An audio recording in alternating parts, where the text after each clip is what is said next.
ഇതിപ്പോ രാത്രി കിടന്നുറങ്ങാണ്ട് പകല് കിടന്നുറങ്ങേണ്ട ഒരു അവസ്ഥ. പ്രത്യേകിച്ച് നമ്മള് വീട്ടിലല്ലാണ്ട് പുറത്തു പോയി പഠിക്കുന്നവരും അല്ലെങ്കിൽ വർക്ക് ചെയ്യണവരൊക്കെ ഇവര് രാത്രി ഒന്നെങ്കിൽ അവര് ജോലി ചെയ്യേ അല്ലെങ്കിൽ വെറുതെ ഇരിക്കേ കറങ്ങാൻ പോവുക ചെയ്യും. എന്നിട്ട് രാവിലെ ആവുമ്പോൾ കിടന്നുറങ്ങും. ഈ ഉറക്കത്തിന്റെ ഒരു ഡിസോർഡർ ഇല്ലേ, അത് കാരണം എന്തെങ്കിലും പ്രശ്നം ഉണ്ടാവും? തീർച്ചയായും ഈ ജനറേഷൻ്റെ ഒരു പ്രശ്നമാണിത്. അതായത് ഉറക്കത്തിന് ഇമ്പോർട്ടൻസേ കൊടുക്കുന്നില്ല. നമ്മൾ വിചാരിക്കും ഒരു 8 hours ഉറങ്ങിക്കഴിഞ്ഞാൽ നമ്മൾ ഹെൽത്തി ആണ്, പക്ഷേ അത് തെറ്റാണ്. ആ ഉറക്കത്തിൽ മെയിനായിട്ട് നമ്മൾ നോക്കേണ്ടത് ടൈമിംഗ് ആണ്.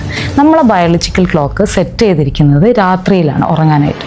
അപ്പം നമ്മൾ രാത്രി ഒരു 10 to 7 അതിൻ്റെ ഇടയ്ക്ക് ഒരു 8 hours ഉറങ്ങിയിട്ടേ കാര്യമുള്ളൂ. കാരണം നമ്മൾ അല്ലാതെ ചെയ്യുമ്പോൾ നമ്മൾ മെലറ്റോണിൻ ഹോർമോൺ, അതുപോലെ കോർട്ടിസോൾ ഹോർമോൺ, സ്ട്രെസ് ഹോർമോൺ എന്നിങ്ങനെയുള്ള പല ഹോർമോൺസിലും ഇഷ്യൂസ് വരും.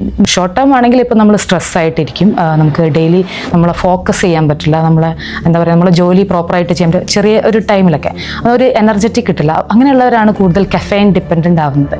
അപ്പോൾ അതും ഒരു ഇതാണ്. ഇനി നമ്മൾ ലോങ് ടേം ആയിട്ടാണെങ്കിൽ ഇത് ഡയബറ്റിസ് അല്ലെങ്കിൽ ഹാർട്ട് സംബന്ധമായിട്ടുള്ള ഇഷ്യൂസ്, അതുപോലെ ഒബീസിറ്റി, ഈ ജനറേഷൻ്റെ ഇഷ്യൂ, ഗേൾസ് ആണെങ്കിൽ ഇപ്പോൾ PCOS പോലുള്ള കണ്ടീഷൻസ്, അപ്പോൾ അങ്ങനെയുള്ള ഇഷ്യൂസൊക്കെ ഉണ്ടാകുന്നുണ്ട്. അപ്പോൾ പ്രോപ്പർ ഉറക്ക് ഒരു 8 hours ഉറക്ക് അത് ആ ടൈമിൽ തന്നെ നിർബന്ധമായിട്ടും ചെയ്യേണ്ട ഒരു കാര്യമാണ്.